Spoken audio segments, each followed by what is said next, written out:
What's up, everybody? Matt here with a new mock draft for you guys. So, obviously, the combine's over with. Everybody's diving into 2023 combines and what this is going to look like for your rookie drafts. And we've definitely been doing that as well on the channel. We'll have a new one coming out actually on Canton Bound Thursday on the podcast feed. A couple of us did a mock draft recently, and we're going to do a fantasy draft off of that. But I wanted to give you guys a look at what is coming down the pipe next year. We like to always kind of know what's coming next, right? You want to know, hey, who's going to be in that 2024 class and what we think we're looking at. I'm going to give you guys today a mock draft of the 2024 first round fantasy rookie draft. Let's take a look. All right, so we're going to start off here with the obvious easy answer. That's Caleb Williams. Caleb Williams had a phenomenal season last year with Lincoln Riley and this Trojan offense, right? I mean, you can look at it right here next to me, pointed the wrong way. Right here next to me, right? 6,449 passing yards, a 63-9 touchdown to interception ratio, has 824 rushing yards along with 16 rushing touchdowns. I think he's going to get first-round draft capital. I think that's almost a foregone certainty, probably 1-1 overall in the 2024 draft. 2 years' worth of this kind of production with Lincoln Riley, even though he didn't start his first year at Oklahoma, comes in and really kind of turns that season around after Spencer Rattler struggled, specifically in that Texas game.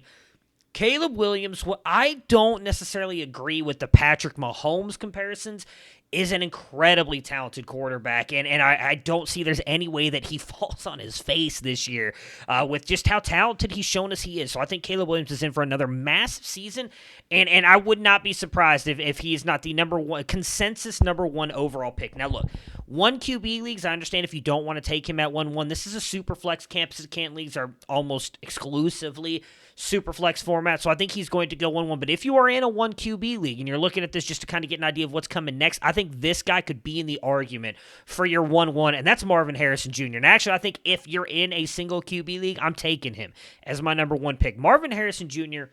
is an incredibly talented wide receiver. I don't think it's even an argument. He's the best wide receiver in all of college football. Now, look, you look at that 1,400 yards, 17 receiving touchdowns, doesn't blow you away. He barely played as a freshman. Most of that yardage came last year. He finished second all time in Ohio State receiving yard seasons last year. And one guy we're going to talk about later, I think, got overshadowed a little bit by that. His father, Marvin Harrison Sr., who we all know, Hall of Fame career. Marvin Harrison Jr. is 4 touchdowns away from breaking his college receiving touchdown record. I think he's going to do it within the first 3 games. 4 away, I think he's breaking it. But look at that stuff. I mean, 28% market share, 32% dominator rating. I think he's a top 5, at worst top 10 pick next year. For as big of a wide receiver as he is, this guy knows how to create separation. I think he's much more than a contested catch guy. Now, he may not be your deep threat. I know there were reports that they had clocked him at 22 miles per hour. That was without pads on. He's not quite that fast, but I do think he can beat you at any phase of the game, at any point in the route, whether it's off the route, within a route, or at the catch point. He can create separation and get that ball. He's just that damn talented, guys. And I think if you're a team that needs a wide receiver in your rookie draft, you should be doing everything you can to try and get one of those top couple picks. And again, I would not be surprised. I'm taking him at 2 in super flex drafts, even with the guy that I'm about to take at 3, because I do think he's talented, but I don't know that he's going to be that much better than he could probably have a great season. I'm still taking him behind Marvin Harrison Jr., and that's Drake May. So Drake May, great season last year. As you can see, almost all of those passing yards came last year. Only played in 1.5 games as a freshman. 4,400 passing yards on his career. 39-7 touchdown interception ratio. But peep that rushing yards. 899 rushing yards. Almost all of that coming last year. I just want to go back to Caleb really quick, who's perceived as this great dual threat running quarterback, right? 824 in 2 seasons. He started more games, a lot more games than Drake May. Drake May, 899 rushing yards. He is a dual threat quarterback as well. Now, a lot of that rushing came from the fact that his O-line was absolutely horrible, and they're not going to be much better this year. But I expect him to still have a really good season, especially with the addition of Devontae Walker through the transfer portal. He is getting rave reviews right now in spring camp, and I think Walker is going to be really good for Drake May in this offense this year, and I expect him to have a really good season, which is why I think he's practically locked himself into a top 3 pick. You know, if you're in a super flex draft and you want to take him over Marvin Harrison Jr. at 2, I don't have an issue with it.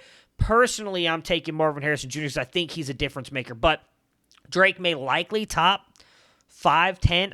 Same thing with Marvin. I can't imagine he gets out of the top 10 next year in the 2024 draft. So he's going to have the draft capital along to go with all the skill sets in the world. Now, this next player, Emeka Egbuka. I think this is where the wide receiver tier, as of right now, drops off. I think there's only 2 guys that I really want in next year's wide receiver class, and Emeka Egbuka is the next one. I know you might say you might have seen the Garrett Wilson and Justin Fields just behind me say this is a homer call. Say what you want. Emeka Egbuka has been phenomenal for the Buckeyes. He played well as a freshman. Last year, he finished with the 5th best receiving yard season all time in Ohio State Buckeyes history and was overshadowed just because of how damn good Marvin Harrison is. And well-deserved. Marvin Harrison is a dominant, probably game-changing player at the next level. And while I don't know that Emeka Egbuka hits that level, he's still really talented. I think he's better than Olave, and I think you can make the argument he's better than JSN. He's going to likely be a slot wide receiver. He played over 400 snaps in the slot last year, 282 outside, so he can do both. They used him as like this guy, jack of all trades kind of player last year when Julian Fleming was healthy. They had him, backing up on the outside, backing up in the slot. And then when Fleming went down, they used him outside, inside. I mean, they used him all over the place. And Mecca, I think, is going to dominate again this year. Just look at his numbers. The weighted dominator, reception market share. Again, I think he's going to be a first-round draft capital guy. But after him, I think there's a serious drop-off at wide receiver. So if I'm picking and I need a wide receiver, I'm really hoping I'm able to get one of those 2 guys because I think everybody after this, which we'll see later on in this draft, there's a tad bit of a drop-off after that. Next up, I don't necessarily agree with this pick. And I offered these picks up in our company Slack channel. We discussed it out, and a couple of the people wanted Braylon Allen. He's my RB3 right now in the 2024 class, but I get it. He's got the size. He's got the speed. Braylon Allen could be a difference maker at the NFL level. There's no doubt about that. You look at the rushing yards, 2,500 rushing yards, 23 rushing touchdowns. Then you look at those receiving yards at 143. Now, granted, rush yard market share, 52%, dominated, right? But last year he was really boom bust. There's a couple games, if you go and look at it, and I get it, the argument of what I'm about to say is, well, if you take these runs, well, yeah, but if you take them, you can say that about anybody. You're probably right. But there were multiple games last year that Braylon Allen had like 30 or 40 yards rushing and then broke one big run, which he is and can do somewhat consistently, which is why he is who he is. But I do think he still lacks a little bit of the nuances at the running back position. I don't think his vision is quite there. He is really good at not taking these negative runs, though. Like, if you chart it out, and you can look at this at campusdecant.com, there is a negative rush rate, which means how many rushes you have that are negative yards or no gain, right? Braylon Allen is extremely good at picking up positive yards no matter when he gets the ball. He can get contact in the backfield, contact at the line of scrimmage, and he's typically getting you positive yards. That is due to his size. So that is definitely a positive attribute for him. Moving forward into the NFL, like NFL teams want that. I'm not going to say that they don't, and it's not. I'm not knocking him for that part of it because he is young. I believe he's like 18 now. I don't know. You guys can go find it. It annoys me a little bit with how much everybody talks about. Well, he's so young. He's so young. Like, I get that. And that does, I think, give him time to develop a little bit more. But he hasn't shown that much progress from year 1 to year 2. That does worry me a little bit. Now, granted, played linebacker his entire life. Transitioned to running back going into Wisconsin when he reclassified, I believe, is like a 16 or 17-year-old. So he does have time to develop those skills. I don't think that he's like molded. This is who Braylon Allen is. He's never changing. He definitely has time to develop. And I do think this senior season for him is going to be a massive year because last year that offense could not pass the ball at all. Like, they had no passing offense. So these defenses knew they could come and stack the box and say, hey, if we can stop Braylon Allen, this offense isn't going anywhere. And for the most part, they did actually do a pretty good job, which may be why his season wasn't, extremely what's the word I want to use here? It wasn't incredible, right? He took a little bit of a step back, at least statistically, when you watch him on tape. Now, I was dealing with injuries, and again, stacked boxes. Maybe that changes this year. They bring in transfer quarterback Tanner Mordecai. They bring over Phil Longo from North Carolina. We just talked about how great Drake May was last year. Tanner Mordecai and Phil Longo have a chance to make this offense a more balanced offense and make defenses worry about the passing attack, which could definitely open things up for Braylon Allen. So Braylon Allen could have a massive bounce-back season and therefore be the RB1 in this class. Right now, for me, he's not, because I look at this from a fantasy perspective, and you have to have receiving yards. That's great if he's a first or second down guy in the NFL, because he's probably going to get you rushes, and I think with his size, he's definitely going to be a red zone guy. The team's not pulling him out, right? But you look at running backs his size that have succeeded in the NFL, and out of the, I think there was like 50 of them on the list, only 2 have succeeded. It was Brandon Jacobs, who was okay for fantasy, and then Derrick Henry, who is the comp that he gets a lot. I just personally don't think it's fair to comp these guys to unicorn players, and I do think Derrick Henry is a unicorn-type player. Doesn't mean that Braylon Allen can't be good, but saying, hey, I'm going to take this guy with the top 5 pick in my dynasty drafts because he's the next Derrick Henry, typically that doesn't work out. So for me, I'm pivoting. I'm going for the other running backs, and I'd be fine taking Braylon Allen later. I just think this is a bit early for him. In fact, I'm taking both my next 2 picks over him, and first is TreVeyon Henderson, and I get it. You may say this is a homer pick. He was not great last year, but let's put that into a little bit of context. He had 2 broken bones in his foot and an issue in his knee. And it wasn't like a torn ligament or anything, but he had some issues. He was injured for a lot of last year. In fact, he tried to come back out and play multiple games with those broken bones in his foot. I'm not a football player. I've broken my ankle playing baseball, played on it for the most part. I've broken my foot, broken my toe playing soccer, played on it. It's extremely painful. You can do it. I think that matters a lot more for a guy of his athleticism and his, ability to get outside with these runs and everything. I'm sure it bothered him. He clearly wasn't healthy. Should have just sat the season out, but he wanted to do what he could for the team, and I know it affected him. There were serious rumors that this guy was going to transfer because of how upset he was, just kind of with, the fan base and everybody calling him out, saying he wasn't this and that, not anybody knowing what was really going on with him. But if you go back to that freshman season and see what he did after not playing football for an entire year before that, I don't know how you don't come away impressed. He was phenomenal for the Ohio State Buckeyes. He was their rushing attack. He took that job away from Mayan Williams. Mayan Williams came back later in the year and still could barely get on the field. Now, they used him in a different role for sure, and that's going to continue. Mayan Williams didn't go anywhere, and I think that's actually a good thing for Henderson. I think it's a good thing for Mayan as well. These guys are not going to get overworked. They're going to split the carries. It's going to allow, hopefully, Henderson to stay a little bit healthy. It's going to allow Mayan to show off what he is as well. I think Henderson is going to show you a ton. I mean, you look at those receiving yards, 340 and 5 touchdowns. Guys, that all came as a freshman. He did not catch one pass as a sophomore. They, didn't throw the ball to him at all as a sophomore, and I think that comes back this year as a junior. He is a really good receiving back now. He's definitely at times more athlete than a running back, but I think that works for him because of how explosive he is. I think he's going to surprise a lot of people this year, and I think he's going to rebound a lot of that stock, and he's the guy that people are fading in a massive way because of that injury-riddled season last year, and I honestly think that's just bad process. The next player that I would have taken over Braylon Allen is Raheem Sanders. This dude is a lot like Braylon Allen. Now, I believe he converted from wide receiver, so a little bit different. At least he converted from an already offensive position into a running back, and you can see that in how good his hands are. I mean, when this dude is throwing the ball, he catches it like a wide receiver. You're never going to question that part of things. 380 receiving yards, 3 touchdowns. I mean, both those guys have almost doubled Braylon Allen's receiving yard total in the same amount of time. In fact, both of these guys have played less time than Braylon Allen because Braylon Allen, I believe, was starting by game 3 or 4 of his freshman season. TreVeyon Henderson was starting, but he was splitting time with Mayan Williams. Raheem Sanders wasn't even the starter. He was the second in a committee. Both these guys have doubled him up, and I think that matters. And just going back to the Braylon Allen thing really quick, maybe that does change again with the senior season. Everybody says, oh, well, Wisconsin doesn't throw to their running backs. If you go back to the likes of Jonathan Taylor, Melvin Gordon, where that was the narrative, they both had 20-plus reception seasons. Braylon Allen hasn't had that yet. Now, I do believe in both Melvin Gordon and Jonathan Taylor's case, it was their final season, so maybe we see that. Maybe in this final season for Braylon Allen, he gets that 20-plus, but he fights the ball a little bit. You don't see that with Henderson. You don't see that with Sanders. And the other argument I'll make for Sanders here is he was Arkansas's offense as well. KJ Jefferson beat up most of last year. The wide receiver core, completely disappointing. These SEC teams were stacking the box as well against Raheem Sanders, and he still produced. Now, he got injured and beat up a little bit toward the end of the year as well.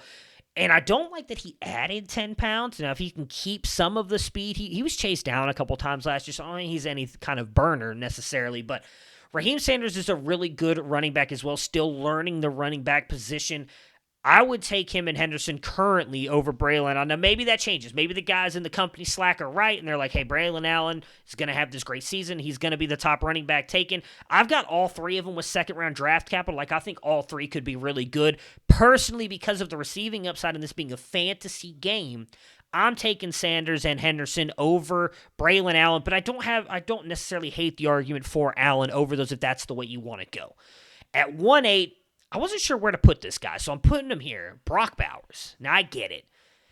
It's hard to take a tight end this early, right? But he does have a chance to be game-changing. You look at that 1,800 receiving yards, 20 receiving touchdowns. Guys, I didn't even put his rushing stats on here. They're just as impressive. He is so athletic. They use him in jet sweeps. They don't use wide receivers. They use Brock Bowers in jet sweeps. That's how athletic he is. He's going to get first-round draft capital. He's probably going to be drafted within the top 10 or 15, and he's likely going to be used by an offense that Georgia used him. I think you draft him knowing you're going to use him that way. He is a good blocker as well, but that's not what he's there for in your offense. He's going to be a dominant threat in the middle of the field and a yak machine. Linebackers just cannot cover this dude. You're going to have to put safeties on him. I think he's going to be that much of a game changer, and in tight end premium leagues where a lot of C2C leagues are that, like, you're going to get a massive advantage next year taking Brock Bowers. Now, maybe you don't take him here. Maybe he falls a little bit in the draft, but I do think he's going to be a first-round pick. And right now, with the way that this first round is going to shake out, as you guys are about to see, I feel like I would take him right now over the next couple players coming up because there's still a lot of questions about the next four players. Give me Brock Bowers, which is insane to say, I think. At 1-9, you may call this a little bit of a homer pick as well if you know me, but I'm taking Quinn Ewers because I expect him to have a massive bounce-back season. You look at those stats right here next to me, they're not pretty. But again, I'm going to put this into a little bit of context. He had a shoulder injury, I believe on was like the third drive of the Alabama game where he looked lights out. And if Xavier Worthy doesn't drop two passes, they're beating Alabama by 2 touchdowns before Hudson Card comes in. Texas wins that game. They're not losing. He then suffers some kind of thumb injury. It has not been completely opened or Texas has not been transparent about what the injury was, just that he was dealing with something. And you could see it affected the way he threw the ball. The wide receivers had a ton of drops as well, but again, Quinn was not good either. You could see a guy who had not played in 2 years. And I know a lot of people look at it and say, well, he was at Ohio State. He was the 4th-string quarterback, guys. 4th string. That is a guy who's not seeing any reps. He's not even running the scout team for you. He wasn't even the 3rd-string quarterback until the last 3 games of the season after Jack Miller got a DUI, and he had not traveled with the team at all. Like, he was literally doing nothing, so he's missing out on game reps. Like, I will give Felix Sharp, one of the co-founders here at Campus Camp, talks about it all the time with quarterbacks. You need those live reps to improve. Quinn Ewers wasn't getting those. He finally got those last year, and I think we know what Steve Sarkisian thinks about him because at times – later in the year, we knew Hudson Card was healthy. Sarkisian never pulled Quinn. He was never like, okay, clearly you're struggling. We're getting you out of here. No. He kept that kid in there in every game, even when he was struggling. In that Oklahoma State game with the 50-mile-per-hour winds, and he could not hit the broadside of a barn. He never pulled him. In fact, whether this is good or not, they never even went to the running game. They continued to have Quinn passing the ball. I know Sark knows what the talent that Quinn Ewers has in his arm, and I think we're going to see that unleashed this year. We've seen these quarterbacks in these second years in Sark's system really blossom, and I think with the addition, too, of a wide receiver like Jonte Cook, who is blowing up in spring, the freshman, I think it's going to help Quinn out a lot, especially if Isaiah Nayor can't come back, who's still dealing with his injury. They added Adonai Mitchell, though he's dropping balls. Xavier Worthy's still dropping balls.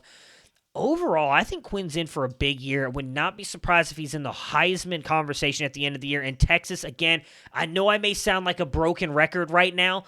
I think they're going to be in the playoff hunt next year. I just think this Texas team is going to be that good, and I think a lot of it is going to be on Quinn's shoulders. And because of him being a perfect rating overall in the services, his arm talent, being with Texas and Sark, if he puts it together the way I think he does, he's going to be a first-round pick, whether you guys like it or not. And I feel like a lot of people like to hate on Quinn because myself and others were pumping him up so highly, and he did disappoint. But there's no reason to bury a kid because he's had one bad season, because I've watched you guys pump up these other quarterbacks who've had multiple bad seasons and then have like 5 highlight plays, and it's like, that guy deserves to be a first-round pick. Quinn Ewers has a chance to be just as special as most of the quarterbacks in this class and a lot of the quarterbacks we've seen lately, and I think he's going to show a lot of people how wrong they were to bury him this offseason because of one bad year. I'm going to follow that up with another homer pick, baby. I've got to do it. Kyle McCord at 110. Look, Ryan Day, his first year as offensive coordinator was Dwayne Haskins, 50 touchdown year, Heisman contender, ends up going in the first round of the NFL. Whether you think that was a good pick or not, whether Washington just wanted him because he was a hometown kid, doesn't matter. He made it into the first round, and a lot of it was due to his 1 year playing. Justin Fields' first year with Ryan Day, Heisman contender. C.J. Stroud's first and second year with Ryan Day, Heisman contender. I think we forget how good Kyle McCord is because we haven't seen a ton of him, and I think that Akron game left a bad taste in a lot of people's mouths. It was the third game that he was even at Ohio State for, and I get it. He didn't look great. Those first two drives were bad, but I felt like he really kind of came into his own later in that game. Clearly looked like Ryan Day did not trust him to really do much, and I don't blame him. He was a true freshman. Then since then, we haven't had a chance to see him run that offense. And I think a lot of people are definitely worried about Devin Brown, who is a very talented quarterback as well. The difference is, I don't think there's that big a difference between the two of them. And in fact, Kyle McCord has been working with a speed coach and a trainer to do more off-platform throws, which he was doing already in high school anyways, but to kind of perfect those a little bit more. I think Kyle McCord is going to have a phenomenal season, and whether it matters or not, if he has I don't know if he goes to Dwayne Haskins 50-plus touchdowns, but if he has a phenomenal year, takes Ohio State into the playoffs, they're a really good team with that Ohio State Buckeye, with the Ohio State helmet, and Ryan Day, his coach, that's likely getting him first-round draft capital, folks. And if that's the case, he's got to go in the first round, and I do think that's going to happen. I think he's going to be in the Heisman conversation. Now, he may not win it, because I think if he has that kind of a year, Marvin Harrison's going to have a phenomenal year as well, and those two probably take votes away from each other. But if we're being honest, if he has that kind of year and he's able to actually beat Michigan, which there's an interesting story behind that between Michigan, Kyle McCord, J.J. McCarthy, Ohio State that I can't get into. Maybe we'll talk about it one time. I'm not going to get into it today, but if he beats Michigan, I think he's going to have the year I expect, not everybody, I expect him to have. He's going to be a first-round pick, whether you guys like it or not. Next up, Xavier Worthy.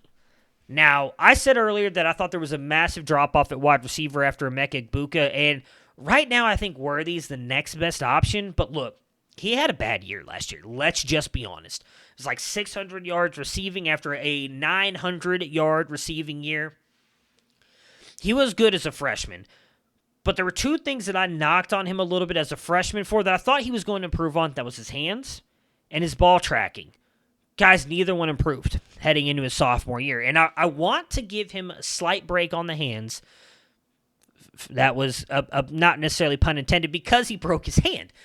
Earlier this spring, Steve Sarkisian said, hey, Xavier Worthy was playing with a broken hand most of the second half of the year. Okay, none of us knew that. Maybe that explains the drops, because he, I believe, was only accredited with 7.